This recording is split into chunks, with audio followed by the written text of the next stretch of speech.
बिस्मिल्लाहिर्रहमानिर्रहीम। अस्सलामुअलैकुम जी बच्चों, आज के हमारा क्वेश्चन है सबसे पहले कि हमारे पास डिस्क्राइब करें and sketch the surface in R3 represented by the equation y is equal to 7x। दरअसल ये क्वेश्चन सॉल्व करने का मकसद ये है कि हमें 3D में एक तो आइडिया हो कि पॉइंट्स किस तरह का हमें डिस्क्राइब कैसे करना है, दूसरा हम लोगों ने देखना है उनका ग्राफ कैसे ड्रा किया जाएगा इन R3 का मतलब स्पेस में, राइट। तो सबसे पहले डिस्क्राइब करके देखते हैं। डिस्क्राइब का मतलब कि क्या कहना चाह रहा है। हमारे पास इक्वेशन क्या है, y is equal to 7x, right. तो यहाँ से तो एक बात तो क्लियर है कि जो y आएगा वो कितने टाइम होगा, 7 टाइम होगा किसका, x कोऑर्डिनेट का। और थर्ड, क्योंकि R3 में कितने मेरे पास कोऑर्डिनेट चाहिए होते हैं, 3, x, y और z। This is x axis, this is y axis and this is z axis, right. तो z पे कोई कंडीशन नहीं है यहाँ पे इस इक्वेशन में के सामने है, राइट।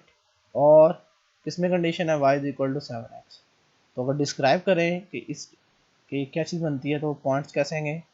आपको पता है कि जो स्पेस में पॉइंट्स होते हैं वो x, y और z की फॉर्म में लिखे जाते हैं, राइट। तो यहाँ पे x तो वैसे का वैसे ही आ जाएगा, लेकिन y किसके बराबर है, 7x के। तो मैंने यहाँ पे 7x और z की जगह z वैसे ही लिख दिया। अब x और z किससे बिलोंग करते हैं, रियल नंबर से, राइट। तो ये डिस्क्राइब कर दिया मैंने, इस इक्वेशन को डिस्क्राइब करके फॉर्म में लिख दिया। अच्छा, एक और ज़रूरी बात यहाँ पे नोट कर ले कि जिस तरीके से मैंने फॉर्म में लिखा है ज़रूरी नहीं ऐसे ही लिखा जाए, इसको किसी और तरीके से भी लिखा जा सकता है। कैसे, यहाँ से मैं x लिख सकता हूँ y ओवर 7। तो क्या लिख सकता था यहाँ पे, first coordinate y over 7, y का वैसे ही और z, राइट। तो इस तरह डिस्क्राइब कर लें या इस तरह डिस्क्राइब कर लें, दोनों का मतलब क्या है, सेम इक्वेशन या सेम सरफेसेस को रिप्रेजेंट कर रहा है। कितने डी में रिप्रेजेंट कर रहा है, 3D में। जी, अब अगली हम लोगों ने चीज देखनी है, इसको स्केच कैसे करते हैं। अच्छा, इस चीज का स्केच R3 में समझने से पहले हम लोग R2 में समझ लेते हैं पहले, ताकि आप लोगों को आइडिया होगा, फिर आप लोगों को अच्छे तरीके से समझ भी आएगी चीजों के बारे में, राइट। फॉर एग्जाम्पल x और y था, ये x कोऑर्डिनेट है और ये मेरे पास y कोऑर्डिनेट है। अब इस तरह की अगर चीजों को ग्राफ ड्रा करें तो आपको ग्राफ ड्रा, x 0 पुट करेंगे तो 0 आएगा, 1 पुट करेंगे तो 7 आएगा, यहाँ पे 7 और यहाँ पे 1, और इस तरह तमाम पॉइंट्स को आपस में मिलाएंगे तो एक स्ट्रेट लाइन बन जाएगी। तो इसका मतलब अगर R2 में देखा जाए तो इस इक्वेशन का ग्राफ एक स्ट्रेट लाइन आती है, लेकिन R3 में इसका क्या होगा वो चीज हम लोगों ने ऑब्जर्व करनी है अभी। जी, अगर R3 में देखें तो आप लोगों के पास ये अगर x एक्सिस है, ये y एक्सिस है और ये z एक्सिस है मेरे पास, right. This is z axis, this is x, y and z, right. आप लोग देखेंगे कि यहाँ पे सबसे पहले एक तो लाइन आएगी वही वाली, y is equal to 7x वाली, इस तरह के वहां पे पीछे आ रही थी, ये लाइन आ जाएगी, राइट। लेकिन यहाँ पे आपको पता है कि z पे कोई कंडीशन नहीं है, इसका मतलब ये लाइन जहाँ पे ड्रा हो रही है ये किस प्लेन में है, ये xy प्लेन में है, राइट।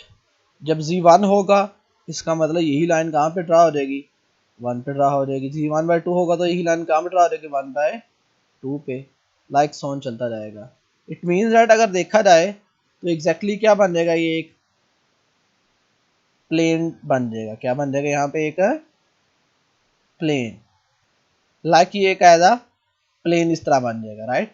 अब हम लोग इसको अच्छे तरीके से देख लेते हैं जी। तो ये आपके सामने उसका ग्राफ ड्रा हो गया एग्जैक्टली उस प्लेन का जो हम लोग यहाँ पे ड्रा कर रहे थे। अच्छा, इसको समझाने के लिए सबसे पहले देखिएगा जरा, मैं आपको चीज समझाता हूँ। यहाँ पे जो रेड लाइन है वो x एक्सिस आ रही है, जो ग्रीन लाइन है वो y एक्सिस आ रही है, जो ब्लू लाइन है वो z एक्सिस आ रही है, राइट। ओके, सबसे जो इम्पोर्टेंट पॉइंट है यहाँ पे देखें, हम लोगों ने क्या कहा था, y is equal to 7x था। तो मैंने कहा था जब इसका अगर 2D में ग्राफ देखेंगे तो एक लाइन है जो कि हम लोगोने ड्रा करके दिखाई थी, जहाँ पे मैं एरो को निशान से रिप्रेजेंट भी कर रहा हूँ, तो एक स्ट्रेट लाइन आई थी। लेकिन मैंने कहा था यहाँ पे z पे कोई कंडीशन नहीं है क्योंकि 3D में बात कर रहे हैं। जब z पे कोई कंडीशन नहीं है इसका मतलब ये line exactly as it is 1 पे भी ड्रा होनी थी, 2 पे भी ड्रा होनी थी, 3 पे भी ड्रा होनी थी। जब इन तमाम लाइंस को मिलाएंगे जैसे कि हम लोगों ने पीछे देखा था, तो हमारे पास एग्जैक्टली इसकी शेप कौन सी आएगी, प्लेन की शेप आएगी लाइक। ओके, तो यहाँ तक आपको बहुत सारी क्लियर होगी।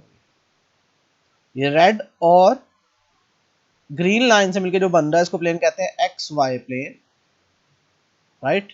तो ये आपको काफी हद तक इसके बारे में अब आइडिया हो गया होगा कि इस ग्राफ का, इस इक्वेशन का जो ग्राफ आएगा, तो इस जो इक्वेशन का y is equal to 7x का जो ग्राफ आएगा वो एक प्लेन आएगा, राइट। जी बहुत शुक्रिया।